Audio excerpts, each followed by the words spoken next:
in the streets, and me and these young men and women, we're always in the streets, very visible. These men are always in the streets. They are very visible. And we know that if something ever happens to me or something ever happens to him or one of them, we know that that is going to be the tipping point in this city, whether it's the city of Charleston or the city of North Charleston. So, you know, what we want to do is open up a dialogue that is fruitful. You know, we're not going to agree on a lot of things. Like I said, I am one that I don't care about the statue. I want to see the statues down. The statue, to me, represents slavery, oppression. It stands for everything that I'm against. However, there is an opposite understanding of that statue that he is going to explain. And what we want to do is at least be able to open up an intelligent dialogue to where we can have people that actually sit down and be able to reason and understand where he's coming from and we're coming from and they're coming from. We want to open up a world to where we can say, okay, let's reason and think about each other's position, and we can educate each other on what we believe, and then the people can choose and decide what they want to do with the information that's provided to them. And that's ultimately the message that we want to send. So we have agreed that we will abstain from any sort of aggression or violence on one another. And we understand also that there is a mechanism of self-defense. So if anybody infringes on these men, they have a right to defend themselves. Just like we have a right to defend ourselves, we all have a right to defend ourselves. So when you begin to trespass on somebody and they're peacefully protesting and you infringe upon their right, then just keep in mind that you are putting yourself in a situation to where the Second Amendment and self-defense can be used against you. So we want everybody to take that into mind when we move forward. Like I said, we will continue to speak out. We will continue to go to legislators and speak our piece. They will continue to do what they do. Nobody is compromising their belief system. What I believe, I'm going to believe before I got here, and when I leave here, I'm still going to believe what I believe. And he's going to believe what he believes. But what we want to do is show that we can have intelligent discourse amongst each other without violence, without bloodshed, and without the things that can happen to... We don't want to see nobody die, and we don't want to see nobody killed. And that's the mentality that we have today, and that's the message that we want to send. We want to be responsible with our rhetoric, because we know that the rhetoric that we use has the ability to incite and inflame the minds and the thought process of people to make them do things that they probably wouldn't have done if they weren't emotionally sparked by words that made them reach out and do something that they normally wouldn't do. So this is what we want to accomplish here. Also, I'm going to let Tyler speak. I don't want to take too much time, but we've also said that we would like to sit down and have a debate, an open discussion. And we want to discuss each one of our positions and why we feel that that symbol and these symbols mean certain things to us. So we have actually challenged each other to a debate, a very intellectual debate, something that is going to be very telling and it's going to be unlike anything else. But we want to actually show, you know, the whole city that in the midst of us disagreeing, as I said again, in the midst of that, we still can be civil in our discourse and civil in our actions and still be able to disagree man to man. Thank you very much.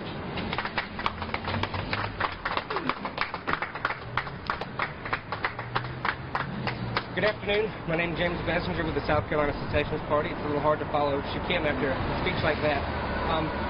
He basically said it all. We came to an agreement last night over a beer that we're both hearing on both of our sides, these two communities over opposite sides of this debate, that Charleston has every bit of potential to become the next Charlottesville. We don't want to see that. I don't want that for anyone on their side. They don't want that for anyone on our side. And the only way that we're going to prevent something like that happening is the leadership on both sides to do the right thing and extend a hand of at least peace to one another, not necessarily friendship. Like he said, neither one of our organizations are going to change what we do. Neither one of our organizations are changing our positions on anything. But it's up to us to facilitate that open dialogue, and that's what we're prepared to do. I understand, you know, there's a lot of talk right now about removing South Carolina's Confederate monuments. Part of what we've agreed to is that we're not going to encourage and we're going to discourage the illegal activity in our state where this debate's concerned, like what we saw in Durham, North Carolina, last night, where protesters climbed up and ripped the monument down. If we want monuments down in South Carolina, there's a mechanism for that. We can either get a 2/3 vote in the legislature, or you can have the Heritage Act repealed. There's a legal mechanism for that without violence and criminal activity. And that's what we're here to support and advocate for. We hope that our message is heard by everybody on both sides of this argument, and that we have an opportunity to make sure that Charleston doesn't become the next Charlottesville. So we've written up a few things just to let you all know exactly what we've agreed on. We have agreed to, number one, facilitate and encourage open dialogue between communities of traditionally opposing beliefs for the purpose of achieving mutual understanding, respect regarding the topic of Confederate flags, monuments, and other symbolism. Number two, to discourage participation in illegal activities in the process of the public discourse and promote the utilization of legal avenues for the accomplishment of our goals and objectives. Number three, to actively discourage and work to prevent violence during this public discourse for the purpose of ensuring the preservation of personal safety and personal liberties of the public and their representative organizations. And number four, to discuss, develop, and collaborate on objectives and projects which are beneficial to both organizations and to the public at large. Another thing that Mr. Shakim and I discovered in our conversations is there are actually a lot of things that we agree on, a lot of things that we could work together to accomplish, and that's something else that we're going to look at to help facilitate that understanding. It's a lot harder to hate somebody and want to fight somebody if you're working with them on a common goal. I'm not going to drag this out. We've made our purpose here perfectly clear today. Like I said, neither one of us, nobody needs to look at this as either one of us caving in or being leashed by the other. That's not happening. The activities that we perform are going to continue. The activities that they perform are going to continue. We're just agreeing to be civil in this public discourse that seems to be taking the headlines in our city and in our state lately. So with that, I don't really have anything else to say. I'd like to shake your hand. And I want to say something else before we, I guess, ask questions or whatever. A lot of times, it's very hard to confront something that you're unsure of or don't know really that much about. So, for me being a black male, when I see a white male with that flag, automatically it triggers something in my head. It triggers rage, it triggers anger, it triggers frustration. I see my ancestors being beat, murdered, and killed. That is the type of imagery that we are accustomed to thinking about when we see those images. And that is why a lot of times these dialogues don't happen, because of the emotional baggage that we're carrying. So when I sat down and I talked to James, I realized that he actually isn't, from what I know now, I don't know what he is, but, you don't know. but I recognized, I said, okay, this is somebody that I can talk to. And like I said, once we can I want to be able to use this moment to educate everybody around the state. And we need to show that we don't have to replicate the same things over and over again. We need to learn from our mistakes. And that's something that we hope to gain from this. And like I said, we just want to let everybody know that, you know, as a street general in my organization, a street general in his organization, like I said, we know that if something goes wrong, at the first sign of that happening, we know that the whole city could actually go down in flames. If something happened to them while he's flagging, he has a whole organization behind him that'll probably do something. And I have a whole organization behind me that will do something. And we all are our brother's keepers. So we just want to let it be known that, you know, we're trying to prevent a situation to what Dylan Roof actually wanted We're trying our hardest today to prevent. So we're coming together today to say, okay, through our dialogue and our discussion, we are still shooting down the dream of Dylan Roof of having a race war. So we are still crushing him in defeat today because opposing sides are coming together uncompromisingly, but we are still having dialogue intelligently. Okay, so you guys are saying that you have a lot of common beliefs and share a lot of common respect for each other. They're asking for the monuments to be placed in museums. What's your opposition to them being placed in museums and preserved there? Well, like I said, that'll come up in the debates when we talk about our positions on the monuments and such. But I don't believe that just because I want to preserve the monuments for what they mean to me and what they mean to our side of the debate, that this gentleman and I, or our organizations, have to duke it out in the streets to settle that discourse. That's not what has to happen. So that's our point. You know, we want the monuments to stay for their historical context and what they represent the story of our state. They want them to go because of the way it makes them feel. Maybe we can alter each other's opinion when we finally have an open dialogue. You know, people have been saying for years, we need to sit and talk, we need to sit and talk, we need to have this discussion. No one's done it. We're the first ones to reach out and do it. And if we can do it the right way, maybe nobody's minds will be changed, maybe somebody's mind will be changed. Either way, whether the monuments stay or whether they go, we still have to share Charleston and South Carolina together. So does this mean that there will be no more flagging movements by your party? Oh no, the flagging is not going to stop. No, that's our main mechanism. It gives us a chance to meet in the streets, talk to people. No, the flagging will continue. Mr. Shakim has expressed that he doesn't want the flaggings to stop. He enjoys the discourse and the dialogue. So no, the flagging won't be stopped. What are some of the things that your group has done? You know, they're very public. We know what they've done. What have you all done? Well, normally our organization, what we do is try to help out issues in the black community through education, feeding the homeless, trying to really, you know, figure out how we can stop some of the crime that's going on. We talk about building wealth, providing jobs, education. So that's a lot of the things that our organization does. And we are actually focused a lot on community-oriented things and building a better black community here in the city of Charleston and North Charleston. And that's one thing I can say about Mr. Shakim, watching him from a distance. I've never seen somebody that loved their community as much as that man does. So he's an excellent community builder. And I think it's a great thing to be able to have someone of his caliber on the other side of this debate. Which one of you approached the other first? I think we've kind of hit and missed back and forth, you know, so it's really...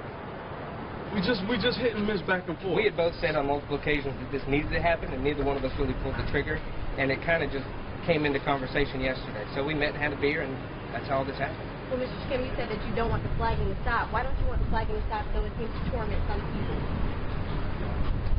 Okay, the reason why I said I don't want the flagging to stop is because if that's how his organization feels, and that's what they want to do, then who am I to tell him what they need to do? So if they're flagging and they said they're going to flag until that flag is put into a museum, then that's what they need to do. So I don't want to, you know, tell him and try to convince him to stop flagging, because I don't want him to try to tell me to stop doing what I'm going to do. And for both of you, when you were watching, you know, over the weekend, everything going on in Charlottesville, what was kind of your reaction? Did you guys think, hey, this could be us? That was the first thing I thought. And he can probably tell you for his side, his community, but over the last few days in our community, the Confederate Heritage Defenders across the South, we've seen this bubbling up of fear. It was even manifested last night, and their fears were manifested last night in Durham, like I said, when we saw a group of protesters climb up and rip down a Confederate monument. There's absolute panic in our community that that's the type of illegal behavior that we're going to have to combat, which is why part of our accord is to discourage that type of behavior. Like we said, there's mechanisms for dealing with our monuments in South Carolina. We don't have to resort to that type of behavior, which is only going to exacerbate the problem and make it harder for us to have open dialogue. You've used the phrase his community and your community. How do you get to one community? Like this. A mutual understanding, open dialogue, open conversation, and respecting that we're going to disagree. But, I mean, we're already one community. We already share this city, this county, and this state.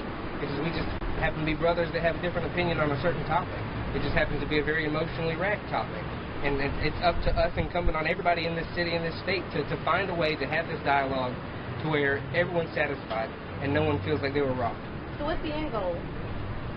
That's yet to be seen. We have different end goals. I mean, he'd like to see the monuments come down. I'd like to see them stay. It may be in the end some go and some stay. As long as we get to a point where we can live together and respect, he can respect that this flag means one thing to us, I can respect that it means one thing to him, and we're not ready to choke each other out over it, I think we've met our end. And then another thing, you know, taking down the monument, in essence, isn't our end goal, because we understand systematic racism and systematic oppression is still going to live on, even if the flag comes down or even if the monuments come down.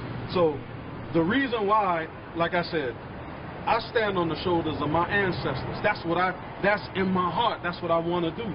So I believe if Denmark Vesey came back to life today and he saw that statue of John C. Calhoun, he'd want it down. So his wish is my wish. And I believe also, you know, one other thing, our two groups and our associations, we are the most outspoken, visible organizations in the community, in the streets. So it really helps to see, because lawmakers could do whatever they want to do, but they go home in their nice, comfortable homes and you don't see them. But us, you're going to see us in the streets. You're going to see them in the streets. So we're the ones who are going to catch the backlash and the brunt of anything that happens bad in the city if something goes on. We're the ones that's going to be affected, not them. What will you be asking City Council for tonight, if anything? I don't have any intention of going into the City Council meeting. I think our opinion has been made publicly known, so I don't need to go stand up in front of City Council and tell them how we would react if they moved to remove a flag or a monument. I don't know if they intend to go in there or not. I don't intend to go in, but there's several people who I would like to find out where they actually stand. One of those is Glenn McConnell. You know, we'd like to find out where he stands. Yeah, so, you know, we need to find out where he stands, because, you know, for so long he has been a Confederate defender. And it seems now as though, since he's gotten into the comfort of making his $300,000, $400,000 a year, he has mysteriously hid his position. So we want to find out where Glenn McConnell actually stands, because it seems as though he's playing both sides of the fence down at the College of Charleston. So we want to pull the clothes off the emperor and kind of see where he stands. Absolutely. Also, Tecklenburg. I want to see where Tecklenburg stands also. You know, as him, you know, selling himself as being a progressive and a liberal for so long before he became mayor. You know, yes. So I definitely, you know, want to see where he stands also. So what this is going to do, especially by us having a dialogue, is going to force more people to come out and say where they actually stand, because now we are dialoguing amongst each other. So I know where he thinks somebody stands, and he knows where I think somebody stands. So if there's anybody who's playing both sides of the fence, now we're just gonna, it's gonna come out in open. And you had asked earlier what we had discovered that we had in common. One of the main things that was kind of a surprise to him, I believe, that we shared is the position that our organization has against the rapid regentrification of the downtown area. The assault on the Marysville area, trying to drive those poor black folks out of their communities. That's something that our organization is adamantly opposed to. And we've tried to voice that opinion, but we haven't been given the outlet to do that. So there's a lot of things that we could work on together to hold the mayor and city council accountable for. As far as Glenn McConnell and Mayor Tecklenburg, will you be sending formal letters to them to ask them their stance? I have sent formal letters to Glenn McConnell. Emails back when the Bree Newsom incident happened. None of my emails were returned from Glenn McConnell. So we actually plan to have an event at the College of Charleston on the 28th to try to push him out and to answering these questions. We can't get a response from him through letters, so we'll call him. And I believe Mr. Shakim plans to help us with that. Hey, in calling someone out and trying to uncover who you really are, I don't never have a problem with that. I'm always be in favor of that. Could both of you spell your first and last names correctly? Jonathan, Johnathan, last name Thrower, Thrower. You will hear everybody call me Shakim. I spell that Shakem. James Bessinger, James, Bessenger. Any more questions? Right.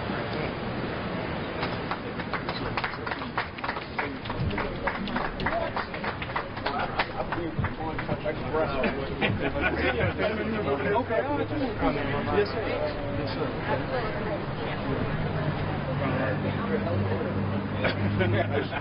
Want to add, this is I've already read this day. It's nice to see us. We're keeping it Charleston spirit. Come together, work things out peacefully. Everybody. But that's let me give you my It was horrific. MOND, McElveen, MC, ELG.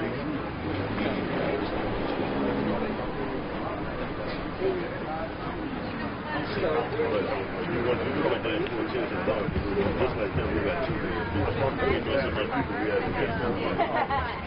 Yeah, we just call here.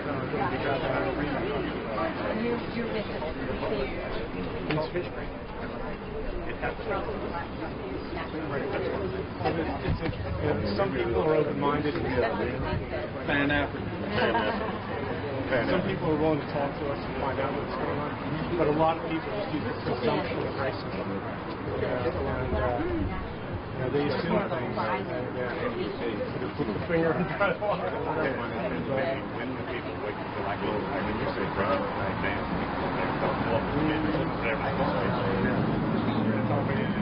So can I ask you why you're sharing that? Could I just ask you why you're sharing in general, yeah, I've been studying the Civil War since so I have a passion for veterans, the regular foot soldier that left his home, his family, to defend the state at the full government.